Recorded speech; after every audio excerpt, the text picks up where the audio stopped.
بازار میں ایک قصائی کی دکان پر کافی بھیڑ تھی۔ لوگوں کی آوازوں سے دکان گونج رہی تھی۔ بھائی 1 کلو گوشت دینا، بھائی 3 کلو گوشت دینا۔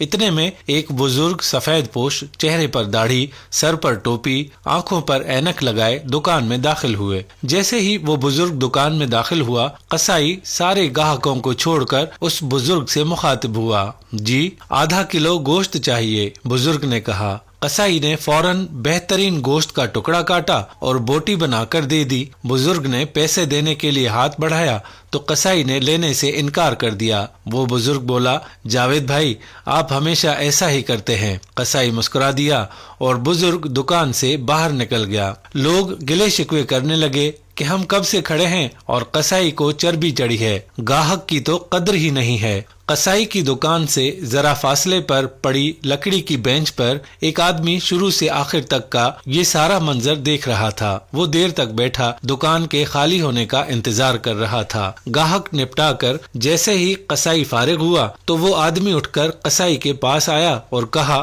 2 کلو گوشت چاہیے۔ پھر اس نے پوچھا، ابھی جو بزرگ آپ کی دکان سے گوشت لے کر گئے آپ کا کوئی قریبی رشتہ دار لگتا ہے؟ سارے گاہک چھوڑ کر آپ نے سب سے پہلے اس کو گوشت دیا۔ قصائی مسکرایا اور بولا، جی نہیں۔ وہ تعجب میں پڑ گیا اور پوچھا، تو پھر؟ قصائی بولا، وہ ہماری مسجد کے امام صاحب ہیں۔ جو شخص ہماری آخرت بنانے کی فکر میں رہتا ہے اور جس نے ہماری نمازوں کی ذمہ داری لے رکھی ہے اور ہمارے بچوں کو قرآن اور حدیث کا درس دیتا ہے، کیا دنیا میں اس کے ساتھ اچھا معاملہ نہ کروں؟ اس نے کہا، اوہ اچھا، مگر تم نے ان سے پیسے کیوں نہیں لیے؟ قصائی پھر مسکرایا اور بولا، کیا تمہیں نہیں پتا مسجدوں کے اماموں کو کیا دیا جاتا ہے؟ اتنے کا تو نقاش بھائی لوگ مہینے میں سگریٹ پی جاتے ہیں۔ وہ سوچنے لگا، واقعی بات میں تو دم ہے۔ قصائی پھر بولا، نقاش بھائی یہ ہماری قوم کا سرمایہ ہے، ان کو بچانا ہماری ذمہ داری ہے۔ بازار کی تمام دکان والوں نے یہ متفقہ فیصلہ کیا ہے کہ امام صاحب سے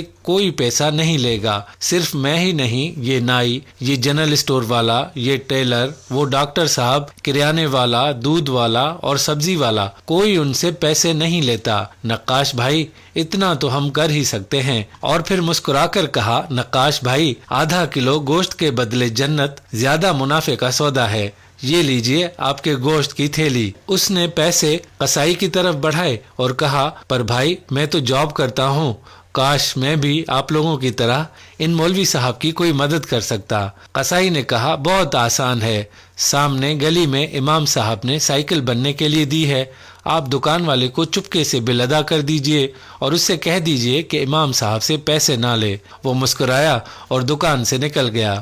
مولوی صاحب کی سائیکل کا بل ادا کر کے گھر چلے گئے اور گھر جا کر بیوی سے کہا کہ میں نے آج نیکی کمانے کا طریقہ قصائی سے سیکھا، وہ دنیا کے ذریعے بڑی خوبصورتی سے آخرت کما رہا ہے۔ اللہ تعالی ہمیں بھی اپنے پیش اماموں کی عزت اور تکریم کرنے اور ان کی مدد کرنے کی توفیق عطا فرمائے۔ یہ ہمارا سرمایہ ہے، ان کی عزت اور احترام میں کوئی کمی نہیں رہنی چاہیے۔ اب آنے والی ویڈیو تک ہمیں اجازت دے دیجیے۔ اللہ حافظ۔